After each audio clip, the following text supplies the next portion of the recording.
बात कर रहे हैं पाकिस्तान की। मध्यस्थता करने की कोशिश थी, लेकिन इस बीच प्लान फेल हो गया। दुनिया के सामने पाकिस्तान एक्सपोज हो गया। और मेजर जनरल जीडी बख्शी हमारे साथ लगातार जुड़े हुए हैं, मैं उनका रुख करूंगा, लेकिन उससे पहले आपको एक रिपोर्ट दिखाते हैं जिसके जरिए पाकिस्तान के जो सीक्रेट गेम की बात हो रही थी और वो जो प्लान दुनिया के सामने बेपर्दा हो गया। जिक्र उसका। फर्जी शांति दूत का कब्जे वाला प्लान। ईरान ने नकारा, इजराइल ने दुत्कारा। शरीफ का सीक्रेट गेम हुआ लीक। जंग के बीच अपने पाप धोने निकला पाकिस्तान बावला बिचौलिया बनकर घूम रहा है। शरीफ मन ही मन बांध बैठे हैं कि वो ही शांति दूत हैं, लेकिन हकीकत ये कि शरीफ को कोई मुंह नहीं लगा रहा। बेशर्म पाकिस्तान खुद ही घूम घूम कर ढोल पीट रहा है कि उसके पास अमेरिका ईरान के दरमियान जारी जंग रोकने का प्लान है। बस शरीफ ये नहीं बता रहे कि इस पीस प्लान की आड़ में वो कौन सा सीक्रेट गेम खेल रहे हैं, क्योंकि खबरें हैं कि शांति का मसीहा बनने की कोशिश कर रहा पाकिस्तान खुद पड़ोसी मुल्क अफगानिस्तान की जमीन हड़पने में लगा है। रिपोर्ट्स के मुताबिक पाकिस्तान ने पक्तिका प्रांत में बाड़ लगाकर अफगानिस्तान की कम से कम 32 स्क्वायर किलोमीटर एरिया को कंट्रोल कर लिया है। यानी पहले अफगानिस्तान पर रात के अंधेरे में गोले बारूद बरसाए और फिर चुपके से जमीन कब्जा ली। और गूगल तस्वीरें बयां करती हैं कि कैसे पाकिस्तान धीरे धीरे पड़ोसी मुल्क की जमीन निगल रहा है। अब ऐसे में जो पाकिस्तान खुद दूसरी जमीन पर नजरें गड़ाए बैठा हो, वो भला कैसे दूसरे की जमीन पर शांति की बात कर सकता है।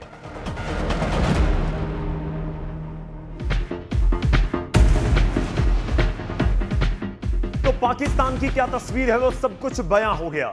जीडी बख्शी सर हमारे साथ जुड़े हुए हैं। मेजर गौरव आर्य जी सर, मेरा आपसे यह सवाल है, क्या आपको लगता है कि पाकिस्तान ईरान को धोखा देगा अमेरिका के कहने पे? क्योंकि आसिम मुनीर गया व्हाइट हाउस पे सर, लंच करा, खाना खाया।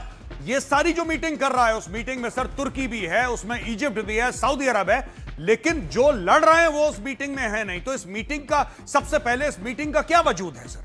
मेरा पहला सवाल। और दूसरा सवाल, क्या पाकिस्तान ईरान को धोखा देगा? नहीं, देखिए, अमेरिका के साथ मिलकर, जबकि अमेरिका की फितरत है, डोनाल्ड ट्रंप का पैटर्न ऑफ बिहेवियर है कि जब भी वो पीस टॉक की बात करते हैं वो युद्ध की प्लानिंग कर रहे होते हैं। पीस टॉक को वो डिसेप्शन प्लान के तौर पर देखते हैं, जिससे उनका दुश्मन वो थोड़ा रिलैक्स हो जाए, थोड़ा आश्वस्त हो जाए कि नहीं, हमला नहीं हो रहा, और वो सरप्राइज हासिल करें। एक बार आपने कर लिया पिछले साल जून 2025 में, फिर इस साल किया फरवरी 2026 में। बातचीत चल रही थी, पहले कतर में, फिर जनीवा में, सब जगह ये भी अनाउंस हो गया था कि हाँ साहब, वी आर देयर, हम अकॉर्ड हो गया है। और अकॉर्ड शकॉर्ड होने के बावजूद वो आपने हमला कर दिया, बिकॉज आपका प्लान शांति की टॉक का कभी था ही नहीं। तो जब भी अमेरिका ये नाटक करता है कि पीस टॉक्स कर रहे हैं, वो हमले के प्लान, इस बार वो बूट्स ऑन द ग्राउंड डालना चाहता है, उसको सरप्राइज चाहिए। इतना अनाउंस कर दिया है, खर्ग आइलैंड एडवर्टाइज कर दिया है कि हम खर्ग आइलैंड पे आ रहे हैं, कि कोई गधा भी अपने डिफेंसेस जो है वो पूरे कर लेगा, ठीक है, और नहीं तैयार तो वो तैयार कर लेगा। तो कैसे आप डिसेप्शन हासिल करेंगे? कम शहबाज शरीफ और उनके ये बटलर साहब और उनके बटलर के ओनर आसिम मुनीर, जो कि 3 महीने में 3 बार धमक गए थे व्हाइट हाउस और गोदी में जाके बैठ गए थे डोनाल्ड ट्रंप की कि मेरे आका, हमको 250 साल का एक्सपीरियंस है अंग्रेज़ों के जूते चाटने में। You are a white supremacist, हम भी आपके जूते चाटना चाहते हैं साहब। बहुत क्या कहते हैं, मिस कर रहे हैं कि जूते चाटे कुछ अरसा हो गया है। आज़ादी हमें नहीं चाहिए साहब, हम तो आपके ताबेदार, आपके गुलाम हैं साहब। मेरे लिए क्या काम है? उसने 2 काम दिए। एक बोला कि बगराम का एयरबेस मुझे ला के दो। बोले मेरे आका अभी लो, मैं ऐसी बॉम्बिंग करूंगा, I will bomb back Afghanistan to the stone age. अरे रहने दीजिए साहब, रशिया ने ट्राई कर लिया, अमेरिका ने 20 साल ट्राई किया, वो नहीं कर सके। तुम किस खेत की मूली हो?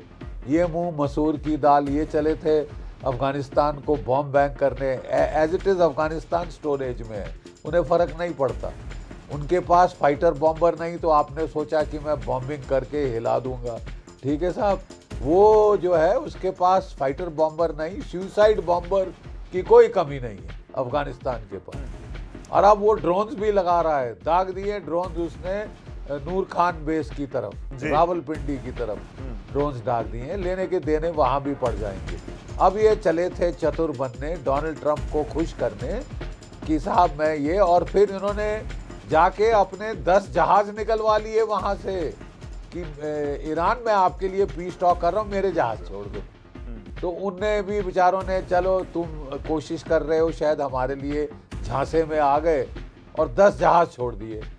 अब वो कुड़ के बैठ गए कि साहब ये तो पुराना घिसा पिटा राग है, हमको ऑफ गार्ड करने की कोशिश की जा रही है ताकि हम अपना गार्ड डाउन करें, पीस टॉक्स की तरफ देखें, और ये हम पे ground boots on the ground लगा देगा। सर मेरा एक और सवाल है सर, मैं आपसे सवाल पूछना ये चाहता हूं कि जो सऊदी अरब और पाकिस्तान के बीच में डिफेंस पैक्ट हुई थी, उसमें यह था कि अगर एक के ऊपर हमला होगा तो माना जाएगा कि दोनों के ऊपर हमला हुआ है। अब सऊदी अरब के ऊपर हमला हो रहा है, आपको क्या लगता है सर कि इसमें पाकिस्तान बीच में क्यों नहीं पड़ रहा? पाकिस्तान ने तो साइन करके दिया है कि अगर सऊदी अरब पे हमला है तो माना जाएगा पाकिस्तान के भी ऊपर हमला है। गौरव वही तो बात है, कह देना बड़ा आसान है। उन्होंने सोचा था कोई लड़ाई नहीं होगी, मैं ऐसे ही झांसा दे दूंगा, मैं बहुत चतुर हूं, मेरे को चाहिए पैसा सऊदी अरेबिया का, तो बोलने में क्या हर्ज है, कह देने में क्या हर्ज है, करेंगे किसने करना है। ये तो क्लियर था फ्रॉम द वर्ड गो कि Pakistan, if you think it will come to fight for Saudi Arabia and it will attack Israel और इट विल अटैक ईरान, अरे साहब not in a month of Sundays. और exactly वो हुआ। अब इसने देखा कि साहब मैं तो फंस गया, मैं तो कमिट किया था, और बड़े धड़ल्ले से फोन उठा के आसिम मुनीर ने, जब लड़ाई शुरू हुई थी तो सऊदी अरेबिया से पूछा था जरूरत चाहिए तो बता दीजिएगा। तो पिट गए हैं वो बेचारे, एक के ऊपर हमले पे हमला हुआ जा रहा है। उनका रास ऑयल रिफाइनरी जला दी है, राख कर दी है, कितना नुकसान किया है, एयर बेसिस हिट हो रहे हैं, रियाद में अमेरिकन एम्बेसी हिट कर दी। अब रह क्या गया?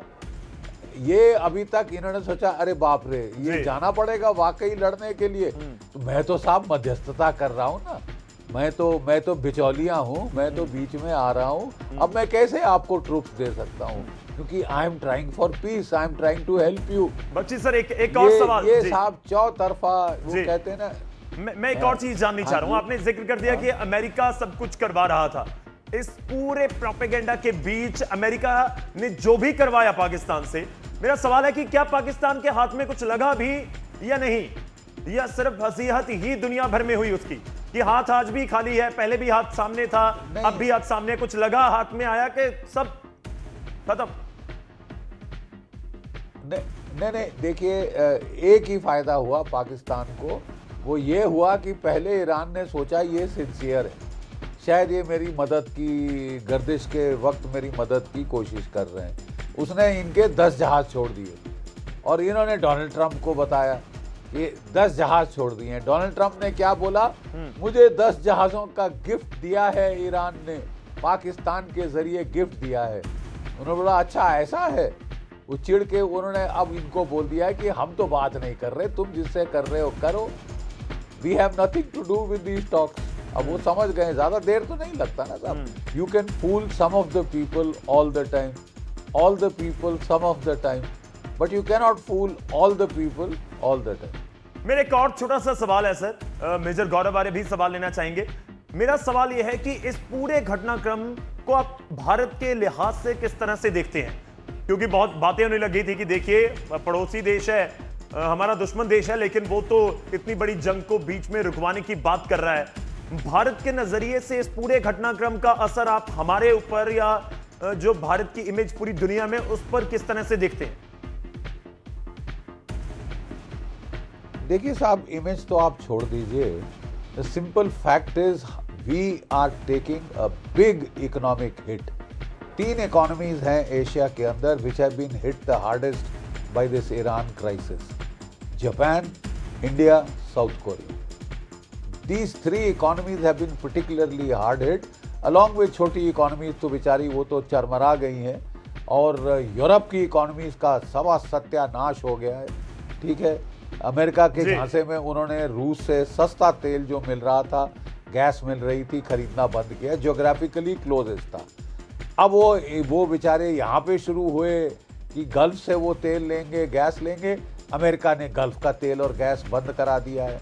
अब अमेरिका इस फिराक में है कि जो भी तेल है 22% दुनिया का तेल और गैस वो खत्म कर दिया जाए। खुद तो हम खत्म करेंगे, बाकी ईरान मार मार के सऊदी अरेबिया, यूएई, कतर शतर में, कुवैत, ईरान, इराक, सब जगह ये खत्म कर देंगे। 22% दुनिया का गैस और तेल off, 30% fertiliser off, aluminium off 14%। तो दुनिया की तो साहब आपने सवा सत्यानाश कर दिया है डोनाल्ड ट्रंप ने दुनिया की इकोनॉमी का।